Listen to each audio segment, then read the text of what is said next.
네, 오늘 성탄 주일 또 연말을 맞이했습니다. 코로나 7,000명, 8,000명 시대를 살고 있습니다. 그럼에도 불구하고 이렇게 예배를 드릴 수 있는 거 감사하고, 또 저도 여기저기 다니기 때문에 코로나 PCR 검사를 종종 합니다. 그때마다 좀 긴장이 되긴 합니다. 양성이 나올까 봐. 지금 음성은 별로 좋지 않지만 그래도 음성이 나왔습니다. 그래도 코로나 상황 속에서 어려운 것, 힘들 것이 많이 있음에도 불구하고 그래도 나는 행복합니다. 그러한 여러분들 되시기를 축원합니다. 코로나 때문에 불행하다 생각하지 말고 그래도 행복하다. 사랑에는 기쁨도 있고 슬픔도 있다는 것을 아는 사람은 행복하고, 슬픔의 상처만 기억하는 사람은 불행합니다. 슬픈 것만 기억하는 사람은 불행합니다. 미운 사람이 많으면 불행하지만 좋아하는 사람, 사랑하는 사람이 많이 있으면 행복합니다. 용서할 줄 아는 사람은 행복하지만 끝까지 용서하지 못하고 미워하고 저주하는 사람은 불행합니다. 작은 것이라도 감사하는 사람은 행복하지만 큰 것을 가지고도 불평하고 원망하는 사람은 불행한 사람입니다. 여러 가지 어려운 상황에도 불구하고 늘 나는 행복하다, 그렇게 사시기를 바랍니다. 현대인들은 이성적이고 합리적인 사고를 많이 합니다. 그래서 다 똑똑합니다. 지금 여러분들이 마스크를 쓰고 말할 수 있는 기회를 주지 않아서 그렇지, 마스크 벗고 말할 기회 주면 다 청산유수입니다. 그래서 교회에서는 교인들에게 그렇게 말할 그런 권리를 별로 주지 않아요. 너무너무 말들을 잘하기 때문에 그렇습니다. 그래서 이렇게 똑똑한 현대인들이 예수님의 동정녀 탄생, 처녀가 아기를 베고 아기를 낳았다, 이렇게 믿는 사람들을 보면 조롱하고 비웃고 배척하고 황당무계하게 취급을 합니다. 그래서 이 성탄주일, 성탄절이 다가왔을 때 세상에 안 믿는 사람들이, 아니 저 예수 믿는 사람들 처녀가 아기를 갖고 아기를 낳대 동정녀 탄생을 믿는데, 요즘에 저 성탄절에 교회 가서 예배드리는 사람들 보면은 참 저 사람들 한심한 사람이다. 지금 안 믿는 사람들이 우리들을 볼 때 지금 다 그렇게 생각을 하고 있습니다. 하나님께서는 인간의 머리로는 이해할 수 없는 하나님의 방법으로 예수 그리스도를 이 땅에 오게 하셨어요. 그래서 이 땅의 죄인들을 구원해야 되는데, 죄 없으신 예수님이 이 땅에 오시기 위해서는 처녀의 몸으로 이 땅에 오실 수밖에 없었습니다. 그래서 동정녀의 몸을 통해서 예수 그리스도께서 이 땅에 태어나신 것, 이거는 하나님의 방법이고 하나님의 유일한 구원의 방법입니다. 그래서 이 동정녀를 통해서 인류를 구원하시는 것은 하나님께서 사람들과 타협을 할 수도 없고 이것은 결코 양보도 할 수 없습니다. 오늘 성탄주일에 예수님이 동정녀 또 마리아 처녀를 통해서 이 땅에 태어나신 것을 믿는 우리들이 지금 예배하고 기뻐하고 찬양하는 이 사람들은 이 세상에 어려움과 조롱을 당한다 할지라도 누구와도 비교할 수 없는 가장 행복한 사람이 바로 여러분인 줄 믿습니다. 예수 그리스도의 나심을 찬양하고 또 믿고 전하는 우리 번동 가족들이 꼭 되시기를 바랍니다. 예수 그리스도의 나심, 첫 번째 따라하겠습니다. 성령으로 잉태하신 것입니다. 성령으로 잉태하신 것입니다. 18절 말씀을 통독합니다. 예수 그리스도의 나심은 이러하니라. 그의 어머니 마리아가 요셉과 약혼하고 동거하기 전에 성령으로 잉태된 것이 나타났더니 아멘. 성령으로 잉태되고 성령으로 이 세상에 태어나신 것은 인류 역사의 전무후무한 신비한 사건입니다. 예수님 전에도 없었고 예수님 후에도 없습니다. 인류 역사에 딱 한 번 예수님에게만. 오늘 18절과 25절을 보게 되면은 성령으로 잉태하였고 또 성령으로 태어나셨습니다. 시작도 성령으로 하셨고 마침도 태어나신 것도 성령으로 이 세상에 태어나셨습니다. 이 세상에 모든 사람, 예수 그리스도를 제외한 모든 사람들은 자연적인 방법으로 태어났어요. 인간적이고 자연적인 그러한 방법으로 태어나셨고 오직 예수 그리스도 그 한 분만이 성령으로 하나님의 방법으로 이 세상에 태어나셨습니다. 그래서 이것을 믿는 것, 예수님이 동정녀 마리아를 통해서 이 세상에 잉태되고 태어났다는 것을 믿는 것, 이것이 바로 믿음인데 이것을 믿는 게 은혜고 축복이고 기적입니다. 그래서 데살로니가 후서 3장 2절에 보면은 믿음은 모든 사람의 것이 아닙니다. 저는 이 말씀을 생각할 때마다 너무 놀라워요. 우리가 똑같은 성경을 보고 똑같은 설교를 듣더라도 많은 사람들이 이 동정녀 탄생을 안 믿어요. 믿을 수 없다. 그런데 오늘 여기서 지금 예배드리는 모든 분들은 동정녀 탄생을 믿는 거예요. 이게 믿어진다는 게 은혜고 선택이고 하나님의 축복이고 이것이 바로 기적인 줄 믿습니다. 그래서 믿음은 모든 사람의 것이 아니고 믿어지는 사람의 것입니다. 안 믿어지는 사람들이 너무 많은데 우리는 믿어지는 것, 이게 믿어지는 게 바로 하나님의 놀라운 기적입니다. 저는 안 믿는 사람들을 이렇게 만날 기회가 별로 없고 또 세상에 대해서 잘 모릅니다. 그래서 어쩌다가 안 믿는 사람 만나게 되면 좀 두렵기도 하고 좀 불안하기도 하고 이 사람이 나를 때릴 것 같기도 하고 아주 불안해. 왜냐하면 늘 교회 안에서 생활하고 믿는 사람들, 또 믿는 사람들 가운데서도 아주 믿음이 좋고 충성된 그런 사람들하고만 이렇게 있기 때문에 세상에 나간다든지 또 안 믿는 그런 사람들을 만나게 되면은 아주 두렵기도 하고 긴장하기도 하고 어떤 때는 그냥 식은땀이 나는 그런 경우도 있습니다. 그런데 우리 교인들은 교회 잠깐 있다가 세상에 많이 있고 또 주일날 잠깐 있다가 월화수목금토 세상에 또 계속 있고 시간도 그렇고 장소도 그렇고 사람도 그렇고 믿는 사람들보다는 안 믿는 사람들과 믿지 않는 공간에 있는 그러한 시간들이 너무 많았어요. 그러니까 여러분들이 얼마나 힘들겠어요. 그래서 목사가 우리 교인들이 세상에서 얼마나 힘든가를 이해한다고 그러지만은 한 10%밖에는 이해할 수가 없어요. 왜? 내가 체험을 하지 않았기 때문에. 그래서 여러분들이 이 세상에 살면서 얼마나 내가 알고 있는 것보다 너무너무 힘든 사람들이 많을 거예요. 그래서 이 세상에서 이 망할 세상, 심판받아야 될 세상, 없어져야 될 세상, 이 더러운 세상, 그런 얘기들을 이제 여러분들이 많이 하게 됩니다.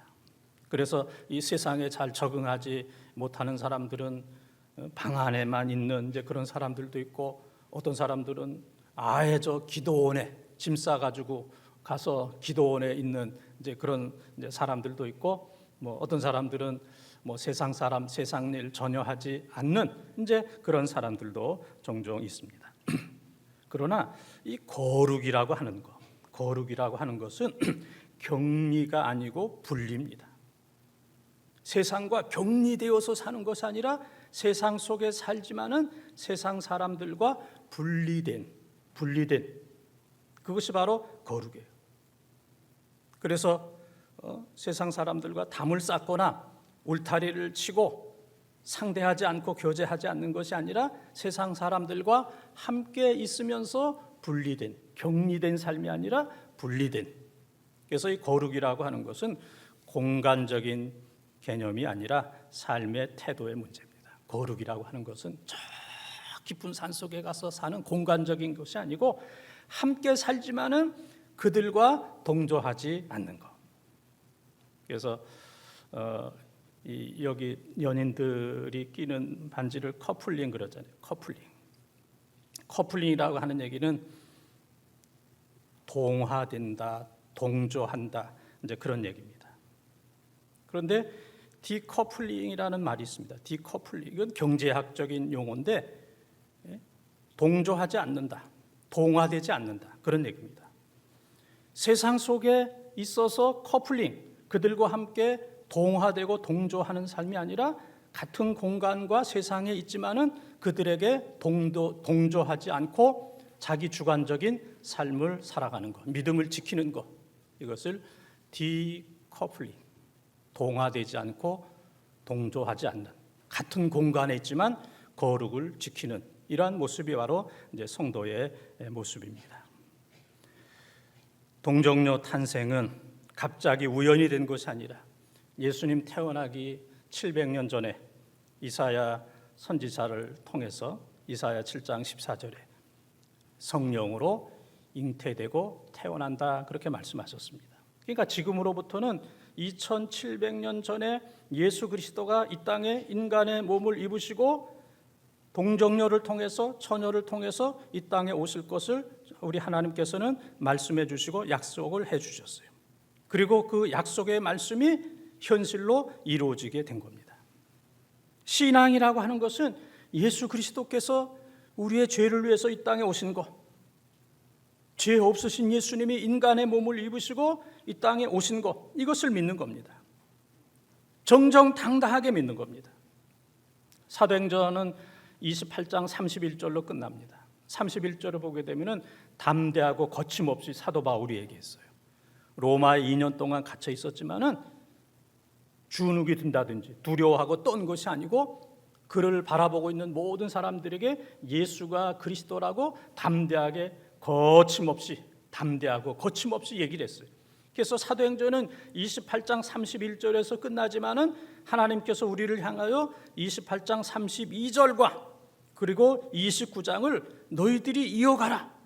예수 그리스도가 동정녀의 몸에서 태어난 것, 예수 그리스도가 우리의 구원이라는 사실을 사도 바울처럼 담대하고 거침없이 너희들이 하나님의 말씀을 전하라라고 말씀하고 있습니다. 이 어려운 시대에 우리는 당당하게 예수 그리스도 동정녀의 몸에서 태어나신 죄 없으신 그분이 우리의 죄의 문제를 해결하셨다고 당당하게 거침없이 믿고 증거하며 살아가는 우리 본동의 가족들이 다 되시기를 주님의 이름으로 축원합니다. 두 번째 따라하겠습니다. 죄에서 구원하십니다. 죄에서 구원하십니다. 21절 말씀을 통독합니다. 아들을 낳으려니 그 이름을 예수라 하라. 이는 그가 자기 백성을 그들의 죄에서 구원할 자이심이라 하니라. 아멘. 여러분의 이름도 다 뜻이 있을 겁니다. 그래서 부모가 이름을 지을 때 대충 짓지 않고 아주 좋은 뜻으로 이렇게 살면 좋겠다. 그래서 이름은 그 사람의 삶이고 그 사람의 인격입니다. 그래서 우리가 김정호 이렇게 이름을 들으면 김정호라고 하는 사람의 인격과 삶이 그 이름 안에 다 포함이 되는 겁니다. 뭐 요즘에 뭐 조두순, 뭐 김대두 그러면은 그 이름 안에 뭐 흉악한 모든 것들이 다 있는 것처럼 이름은 그 사람의 인격이요 삶입니다. 지금 읽은 말씀해 보게 되면은 아들을 낳으려니 그 이름을 예수라 하라. 이는 그가 자기 백성을 그들의 죄에서 구원할 자이십니다. 예수라고 하는 이름의 뜻은 여호와는 구원이시다. 예수는 구원. 예수라고 하는 뜻은 여호와는 구원이시다. 만민을 자기 죄에서 구원한다는 얘기입니다. 모세라고 하는 이름은 물에서 건졌다. 물에서 건졌다. 죽을 물에서 건짐받은 게 모세라는 이름의 뜻인 것처럼 예수라고 하는 것은 죄의 바다, 죄의 물속에 빠져 죽어가는 사람들을 건지는 것, 그것이 바로 예수, 죄에서 백성들을 건지는 것, 구원하는 것, 이것이 바로 예수님의 이름입니다. 그래서 오늘 21절에 예수라고 하는 뜻은 죄에서 백성들을 구원한다. 그래서 이 구원이라고 하는 말은 구약에서는 전쟁에서, 질병에서, 가난으로부터 건져준다. 현세적이고 또 육체적인 이제 그런 의미가 많았습니다. 그런데 신약에 와서 구원한다는 얘기는 죄로부터 구원해 준다. 영적이고 신령한 의미로 많이 바뀌어졌어요. 그래서 구약에서는 전쟁과 가난과 병으로부터 현세적으로 구원한다 하는 이제 그런 뜻이 많았지만은 신약에 와서 구원이라고 하는 것은 죄에서 구원한다. 영적인 것이고 내세적인, 이 땅보다는 하나님 나라에서 그 사람을 구원한다. 이제 그런 뜻을 이제 가지고 있습니다. 그래서 이 예수님이 구약 모든 성경에 약속한 메시아다. 예수님이 그리스도다. 예수님이 구세주다. 지금 메시아, 그리스도, 구세주라고 하는 말은 다 똑같은 얘기입니다. 똑같은 그런 얘기. 그래서 이 세상에 어느 누구도 죄로부터 구원해 줄 존재는 예수 그리스도 외에는 없습니다. 이 세상에 많은 종교가 있지만은, 많은 사람들이 있지만은, 많은 물건과 능력과 권력이 있지만은, 이 세상의 모든 것들을 다 합친다 할지라도 한 사람의 죄의 문제를 해결할 수 없지만 예수 그리스도 한 분은 이 세상의 모든 죄를 다 구원할 수 있는 이 능력이 바로 예수 그리스도에 있는 겁니다. 그래서 우리는 예수 그리스도를 메시아로, 그리스도로, 구세주로 우리는 믿는 겁니다. 예수라고 하는 이름의 뜻은 죄에서 구원했다 하는 이제 그런 뜻입니다. 얼마 전에 퓨 리서치 센터에서 조사한 선진국 17개 나라, 선진국 17개 나라, 우리나라도 이제 포함을 시켰어요. 선진국 17개 나라에서 세상에서 가장 중요한 것은 무엇인가? 1, 2, 3, 4 네 가지를 써라 그랬어요. 세상에서 가장 중요한 거 1, 2, 3, 4. 여러분들도 한번 마음에 써보세요. 나는 이 세상에서 무엇이 가장 중요한가? 그래서 이제 공통적으로 다 이렇게 이제 평균을 냈더니 17개 나라 사람들이 세상에서 가장 중요한 것, 가장 첫 번째는 가족이 가장 중요하다. 두 번째는 직업이 가장 중요하다. 먹고 사는 문제, 직업이 가장 중요하다. 세 번째는 건강이 가장 중요하다. 네 번째는 친구와 이웃과 사람들과의 인간관계가 참 가장 중요하다. 1, 2, 3, 4가 나왔어요.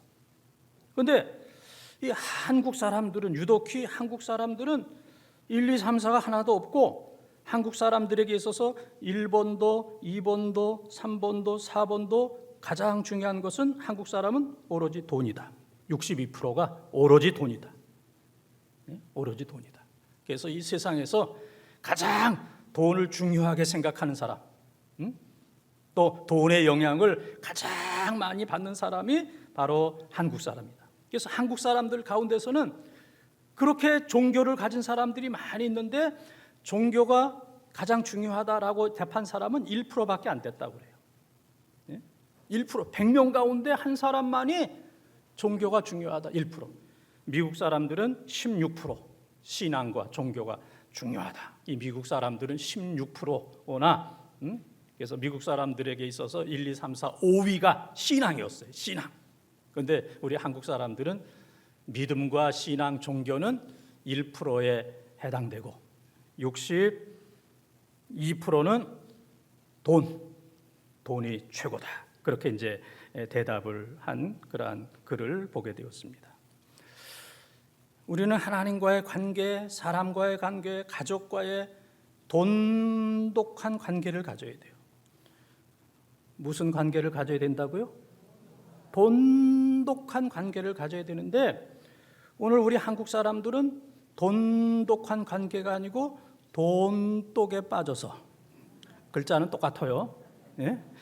돈독한 관계를 가져야 되는데 돈독에 빠져서 하나님과의 관계가 깨졌고 가족과의 관계가 깨졌고 사람들과의 관계가 다 깨져버린 이러한 삶을 우리가 살고 있습니다.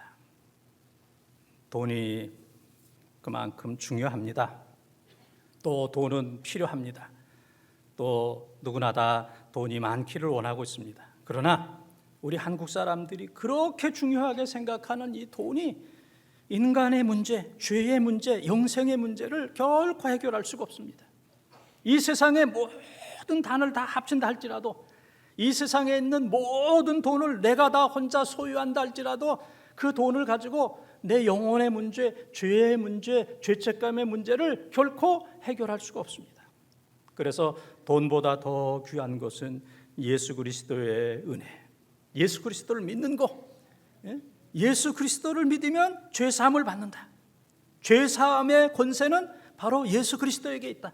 세상 어디에도 죄의 문제를 해결할 수 있는, 죄의식의 문제를 해결할 수 있는 곳은 없지만 오직 예수 그리스도, 그분의 이름처럼 우리를 죄에서 구원해 주시는 줄 믿습니다. 이 코로나 시대에 예수 그리스도가 우리를 구원해 주신다는 이 구원의 은혜가 넘치는, 예수님을 통해서 내가 구원받았습니다 하는 이 성탄주일과 성탄절이 되기를 바라고, 예수 그리스도를 통해서 내 죄의 문제가 해결됐습니다 라고 생각하는 우리 성도들이 되어지길 바라고, 예수 그리스도를 통해서 구원받은 이 구원의 은혜가 흘러 넘치는 우리 교회가 되어지기를 주님의 이름으로 축원합니다. 세 번째 따라하겠습니다. 우리와 함께 계십니다. 우리와 함께 계십니다. 23절 말씀을 통독합니다. 보라, 처녀가 잉태하여 아들을 낳을 것이요 그의 이름은 임마누엘이라 하리라 하셨으니 이를 번역한즉 하나님이 우리와 함께 계시다 함이라. 아멘. 임마누엘, 임마누엘. 이 말씀은 이사야 8장 10절에 하나님이 우리와 함께 하시다, 임마누엘이 나오고, 구약에는 이사야 8장 10절에 나오고, 신약에 와서는 지금 읽은 마태복음 1장 몇 절이요? 23절. 마태복음 1장 23절. 21절은 예수가 우리를 죄에서 건져낸다 하는 아주 중요한 말씀이고, 마태복음 1장 21절, 그리고 23절은 임마누엘, 하나님이 우리와 함께 하신다 하는 이제 귀한 말씀입니다. 하나님이 우리들에게 많은 선물을 주셨어요. 생명도 주시고, 건강도 주시고, 물질도 주시고, 가족도 주시고, 아멘도 주시고, 모든 것, 자녀도 주셨고, 필요한 모든 것들을 하나님께서 허락해 주셨어요. 이게 다 하나님의 선물이에요. 그런데 오늘날 많은 사람들이 하나님께서 주신 선물 때문에 하나님이 안 보여. 하나님께서 우리들에게 많은 선물을 주셨어요. 어떤 사람에게는 물질을 주셨는데 물질 때문에 하나님이 안 보여. 하나님이 안 보여. 어떤 사람에게는 건강을 주셨는데 나 건강해. 건강 때문에 하나님이 안 보여. 어떤 사람들에게는 좋은 가족을 많이 주셨는데 그 가족들 섬기느냐고 하나님이 안 보이는, 하나님께서 주신 선물이 함께 하심으로 인해서 그 선물 때문에 하나님을 보지 못하는, 하나님을 섬기지 못하는 그런 사람들이 많이 있어요. 그러나 우리와 함께하는 것은 하나님의 선물이 함께하는 것이 아니라 그 선물을 주신 하나님이 우리와 함께하시는 줄 믿습니다. 그래서 나는 하나님께서 주신 선물 때문에 감사하고 있는가? 아니면 그 선물을 주신 하나님께 감사하고 있는가? 나는 하나님께서 주신 선물을 믿고 있는가? 아니면 나는 선물을 주신 하나님을 믿고 있는가? 우리 자신을 잘 점검해 봐야 됩니다. 우리가 다른 사람 점검하려고 그럴 필요가 없습니다. 우리가 다른 사람은 점검할 수도 없고, 다른 사람들은 빙산의 일각처럼 우리가 보고 아는 것은 1%밖에는 안 돼요. 99%는 몰라요. 그래서 중요한 것은 나를 점검하는 겁니다. 내가 하나님의 선물을 믿고 있느냐? 하나님의 선물을 감사하고 있느냐? 아니면 그 선물을 주신 하나님을 믿고 있느냐? 선물을 주신 하나님과의 좋은 관계를 가지고 있느냐? 하나님께서 선물로 주신 그것 때문에 하나님과의 나와의 관계가 멀어져 있지는 않는가? 선물만 보고 그것을 주신 하나님을 보지 못하고 있는 그러한 영적으로 어두운 사람은 아닌가? 내가 나 자신을 잘 검진하고 그리고 또 치료도 받고 그리고 수술도 받아야 됩니다. 미국의 작가 데일 카네이라고 하는 사람은 그런 말을 했습니다. 자신이 하는 일을 재미없어 하는 사람치고 성공한 사람을 보지 못했다. 자신이 하는 일을 재미있다, 그렇게 생각하지 못하는 사람은 성공할 수가 없다, 행복할 수 없다, 이제 그런 얘기입니다. 그래서 우리는 내가 행복해 하는 일을 해야 돼요. 내가 좋아하는 일을 해야 됩니다. 내가 행복하고 좋아하는 일을 해야 되지만 그거보다 더 근본적으로 중요한 것은 내가 하는 일을 좋아해야 돼요. 내가 좋아하는 일을 해야 되는 것도 있지만 그거보다 더 중요한 것은 내가 하는 일을 좋아해야 돼요. 내가 좋아하는 일만 하게 된다면 별로 할 일이 없어요. 교회에서 내가 좋아하는 일만 해야 되겠다, 아무리 봐도 할 만한 일이 없습니다. 할 만한 일이 없습니다. 그러나 내가 하는 일을 좋아하는 거예요. 하나님께서 어떤 일을 시키든지 하나님께서 시키는 일, 내가 하는 그 일을 좋아하는 사람은 바로 믿음의 사람이고 행복한 사람이고 바로 성공한 사람입니다. 교회에서 여러분들이 이런저런 많은 단어를 듣게 되는데 그 중에서 사랑이라는 말을 많이 듣고 또 사명이라는 말을 많이 들을 겁니다. 그래서 요한복음 21장 15절, 16절, 17절에 보게 되면은 이 베드로가 예수님을 3번 부인했을 때 예수님께서 디베랴 바다에 부활하셔서 나타나셔서 베드로에게 3번 물으셨어요. 내가 나 3번 부인했지. 그런 마음으로 예수님께서 베드로에게 내가 나를 사랑하느냐, 내가 나를 사랑하느냐, 내가 나를 사랑하느냐, 몇 번 사랑하느냐고 물으셨어요? 이 정도 답을 주는데도 잘 몰라요? 네?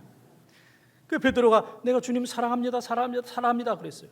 그랬더니 3번 대답을 들으신 주님께서 그 다음에 뭐라고 말씀하셨냐면은 너는 내 양을 먹이라, 내 양을 치라, 내 양을 먹이라. 다 똑같은 얘기예요. 내 양을 잘 먹여라. 한 번, 2번, 3번 사명을 주셨어요. 사랑하느냐 3번 물으셨고 사랑한다고 하는 베드로에게 내 양을 먹이라고 3번 사명을 주셨습니다. 사랑이라고 하는 말은 내가 이 사람을 사랑하다가 죽어도 좋다, 그런 의미입니다. 사명이라는 말은 내가 이 일을 하다가 죽어도 좋다, 그런 얘기입니다. 내가 이 사람을 주님을 사랑하다가 죽어도 좋다, 순교해도 좋다, 그런 얘기고, 사명이라고 하는 것은 주께서 나에게 맡겨주신 일을, 그 일을 하다가 마지막에 내가 죽어도 좋다, 2가지 다 순교를 의미하는 거예요. 죽도록 사랑하고 죽도록 그 일에 최선을 다하는 것. 그래서 우리는 내가 좋아하는 일을 하는 그 차원을 넘어서 주님께서 나에게 어떤 일을 맡겨주시든지 내가 하는 일을 좋아하는 사람, 가정에서도 여러 가지 일들을 하는 일들을 좋아하는 사람, 교회에서도 어떤 일을 맡겨주시든지 그 일을 좋아하는 사람, 이 사람이 바로 사랑의 사람이고 바로 사명의 사람입니다. 사랑과 사명, 죽기까지, 순교할 때까지 내가 사랑하겠습니다, 주님 사랑하겠습니다, 주께서 맡겨주신 일, 그 사명 순교하기까지 잘 감당하겠습니다 라고 하는 이 사람은 믿음이 충만한 사람이고 하나님 앞에 복받은 사람이고 바로 행복한 사람입니다. 우리 모두는 하나님의 교회를 좋아하고 성도들을 좋아하고 주께서 맡겨주신 사명을 우리는 다 좋아해야 됩니다. 우리 모든 사람들은 영원히 함께 하기를 원합니다. 그러나 영원히 함께 할 수 있는 사람은 없습니다. 부모님과 늘 함께 하고 싶지만 언젠가는 부모님과 떨어져야 됩니다. 부부가 늘 함께 하고 싶지만은 언젠가는 떨어져야 돼요. 언젠가는 헤어져야 되고 사별을 해야 됩니다. 그래서 마지막 헤어질 때 공통적으로 하는 말이 무슨 말이라 그랬어요? 여보 미안하오. 공통적으로 여보 미안하오. 잘해주지 못해서 미안하오. 상처를 줘서 미안하오. 많이 좋은 것들을 남겨두지 못해서 미안하오. 내가 더 잘할 수 있었는데 더 잘하지 못해서 미안하오. 그래서 떠나는 사람도 미안하오 얘기하고, 또 보내는 사람도 미안하오. 우리가 이제 그렇게 얘기한다 그랬잖아요. 그래서 부부도 언젠가는 헤어져야 되고, 자녀들하고도 늘 함께 하고 싶지만은 언젠가는 부모가 먼저 가야 되는, 성도들이 늘 주 안에서 함께 하기를 원하지만은 언젠가는 누군가는 보내야 되고 언젠가는 내가 떠나야 되는 그 순간이 모든 사람들에게 오게 됩니다. 그러나 우리 주님께서는 언제든지 과거에도 우리와 함께 하셨고 지금도 우리와 함께 하시고 앞으로도 함께 하시고, 우리가 나이 많아서도 주님께서 함께 하시고, 또 우리가 몸이 아프고 불편하지만은 주님이 우리와 함께 하시고, 내가 외롭고 고독하지만 함께 하시고, 내 주위에 있는 사람들이 이런저런 이유로 인해서 많이 떠났지만은 주님은 나와 함께 하시는 줄 믿습니다. 그래서 이제 사랑하는 가족과 늘 함께 하기 위해서 사람들이 이제 노력을 합니다. 그러나 장례식 하는 그 순간까지, 그리고 마지막 화장을 할 때 그 화구로 들어가는 그 순간까지 우리는 함께 합니다. 그러나 화구로 시신이 들어가는 순간에는 거기서는 더 이상 함께 할 수가 없습니다. 나는 지금까지 많은 장례식을 봤지만은 그 속에 같이 들어가는 사람은 한 사람도 못 봤어요. 거기서 다 돌아서지, 다 돌아서고 여기까지야, 여기까지야, 여기까지야. 나는 최선을 다해서 하고 다 돌아서지 그 속에 들어가는 사람은 한 번도 못 봤어요. 옛날에 이제 매장을 할 때는 그 땅 속에 이제 들어간 사람은 몇 번 봤어요. 그러나 이제 끌어내면 그건 나오는 거지만 이 화구 속에는 들어가면 못 나옵니다. 못 나와. 그러나 우리 주님께서는 그 불 속에까지라도 우리 주님은 함께 하세요. 다니엘서 3장 25절에 보게 되면은 사드락 메삭 아벳느고가 우상에게 절하지 아니함으로 보통 때보다 7배나 더 뜨거운 용광로 속에 들어가 있었습니다. 불 속에 세 사람을 집어넣었지만은 느부갓네살 왕과 수많은 신하들이 볼 때에 불 속에 네 사람이 있었어요. 바로 그분은 예수 그리스도.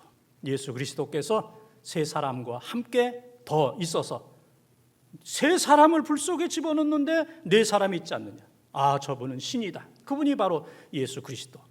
그분은 사람들이 더 할 수 없는 그곳까지도 가세요. 불 속에까지, 화구 속에도 가시고, 그리고 죽음 속에서도 주님 함께 하시고, 그리고 죽음을 넘어서 하나님 나라에서까지도 우리와 함께 하시는 분인 줄 믿습니다. 사람들은 다 떠나고 함께 할 수 있는데 한계가 있지만은 우리 주님께서는 언제든지 우리와 영원토록 함께 하시는 그 주님, 우리가 그 살아계신 예수 그리스도를 믿습니다. 사랑하는 번동가족 여러분, 오늘은 성탄주일이고 또 성탄절이 또 다가오고 있습니다. 코로나로 인해서 이렇게 어려운 때에 우리 주님께서 동정녀의 몸에서 탄생하셨습니다. 이 믿음에 대해서 우리는 당당해야 됩니다. 이것은 양보하거나 타협할 수도 없는, 인류를 구원하기 위해서 인간의 몸을 입으시고 동정녀의 몸에서 태어나셨습니다. 그리고 이 예수 그리스도는 우리를 죄에서 건져주시고 우리 죄 문제를 해결해 주신 분입니다. 그리고 이 예수 그리스도는 임마누엘, 우리와 함께 하십니다. 불 속에서도 함께 하시고 죽음 속에서도 함께 하시고, 그리고 하나님 나라에서 영원히 우리와 함께 하시는 이 예수 그리스도. 이 성탄 계절에 세상 사람들이 뭐라고 하든 이 코로나 상황 속에서도 예수 그리스도 꽉 붙들고 주님과 늘 함께하는 예수 그리스도로 충만한 성탄절, 예수 그리스도로 충만한 가정과 교회가 되어지기를 주님의 이름으로 축원합니다.